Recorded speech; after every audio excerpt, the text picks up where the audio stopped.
देखिपे ये भात अच्छी प्लस हूँ ये आमर जह्नी झोल अच्छी बैगन चटनी अच्छी आउ टमाटो चटनी अच्छी भेंडी चटनी अच्छी आउ लेंबू लेंबू चटनी अच्छी आ भात अच्छी। तो यहाँ हूँ आम ओडिशा स्टाइल खाद्य। तो देखिए आपण मैंने देखिपे आम बर्तमान राति 11टा खंडे हम खावाई आसचे। तो आज आम चेष्टा करचे कि हैदराबाद रे केमिति घर स्टाइल खाइबा खाइबा। तो देखिपे घर स्टाइल खाइबाई आम सब व्यवस्था करचे। रुह मुझे आपको देखा ये देखिपे ये भात अच्छी प्लस हूँ ये आमर जह्नी झोल अच्छी बैगन चटनी अच्छी आउ टमाटो चटनी अच्छी भेंडी चटनी अच्छी आउ लेंबू लेंबू चटनी अच्छी आ भात अच्छी। तो यहाँ हूँ आम ओडिशा स्टाइल खाद्य। तो देखिपे सी खाइबा स्टार्ट कर सारे आउ खाई ना तो मुझे खामी खाइला जहाँ हम देखा टेस्ट केमती कह। तो चलतु खाइबा स्टार्ट करिया तो देखिपे सब भेंडा तो ये हूँ बैगन चटनी। तो ये रसा गोलिबा रसा टे दे दिया तो साइड को रखा चिकन का साइड तो चिकन में भाई से मजा कर भेज उपर चिकन खाई खाई भल लगुनि। तो जह्नी झोल मुझे आपको कही तो वाह अति सुंदर। ये देखा ये हूँ टमाटो टमाटो लुण कमी लुण पकाओ टमाटर भाई लुण दिखाई जहाँ भी था।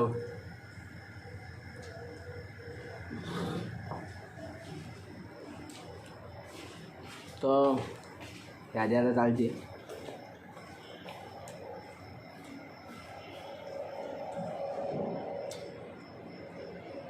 लेंबू कंचा लंका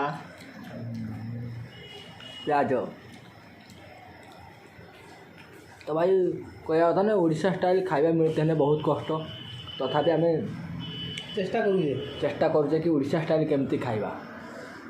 तो सबुदिन देखी आमर एमती मजा मजा वीडियो देखापी मो चैनल टी सब्सक्राइब करदे भाई गरीब छुआ आपण मानक छोट भाई भाविक मो चैनल टाक सब्सक्राइब करदेव। तो देखा तुए किस्मत शुकिला भात शुकिला चटनी भाई बार चार्टा बढ़िया इधर।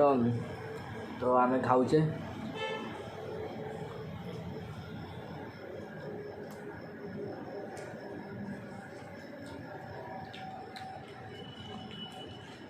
भाई बैगन चटनी बहुत पसंद।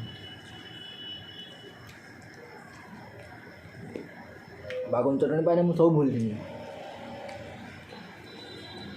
कि बैगन तरकारी खाएनी।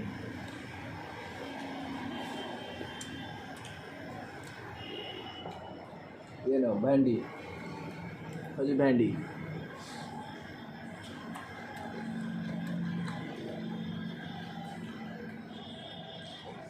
तो माने दिकार भीतर से आसला हेड का के ना कलानी कोई पारमी खाइला बेले जमा पाटी करनी आम देखुच खिया चलती। तो गोटे कम करूँ